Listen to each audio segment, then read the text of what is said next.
रजनीकांत को देखकर आखिर क्यों पहुंचा जोरावर। मेघला को लेकर शो के स्टेज पर आने वाले ट्रैक में देखने को मिलने वाला है, जहां पर जोरावर भड़का हुआ मेघला और रणबीर को घर में घुसने से भी मना कर देता है और ये भी कह देता है कि अगर इस घर में रहना है तो अगर इन दोनों इस घर में रहेंगे तो वो खुद इस घर में नहीं रहेगा, और अगर मेघला को अगर म्यूजिक चूज करना है तो या तो उसे इस घर परिवार को चूज करना पड़ेगा या फिर म्यूजिक को,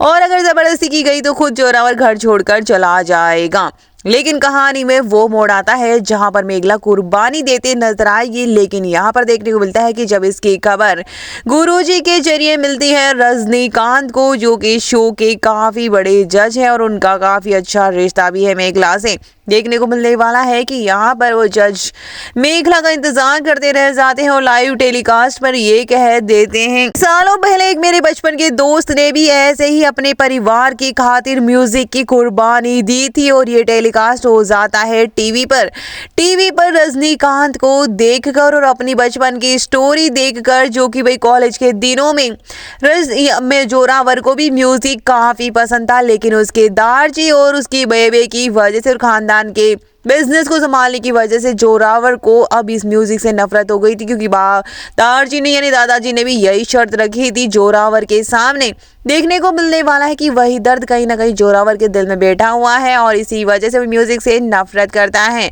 और कहीं ना कहीं मेहर और अभी गांगुली की रिश्ते की वजह से भी नफरत है जोरावर को म्यूजिक से। लेकिन जब ये बचपन का किस्सा वो सुनता है अपने ही बेस्ट फ्रेंड, बचपन के दोस्त, कॉलेज के दोस्त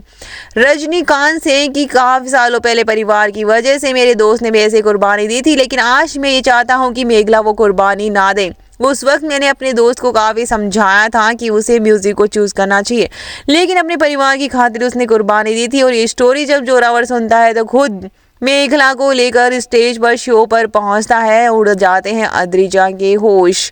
जहां पर अद्रिजा ये देख रही थी कि भाई अब जोरावर की खातिर ही सही मेघला अपने करियर में आगे नहीं बढ़ पाएगी, बड़ी आई थी अपना नाम कमाने के लिए। और अद्रिजा जहां पर खुश हो रही थी, यहाँ पर सभी घर वाले और मेघला बहुत सी मायूस बैठी होती है। लेकिन जोरावर कहता है कि मेघला चलो अब तुम्हारे लिए शो का टाइम नहीं हो रहा है, और देखने को मिलता है कि आखिरी मोमेंट में जोरावर खुद मेघला को लेकर स्टेज पर पहुंचता है और यहाँ पर रजनीकांत के कहने पर खुद उसके साथ परफॉर्म करते नजर आता है, जो उड़ा देता है सबके होश।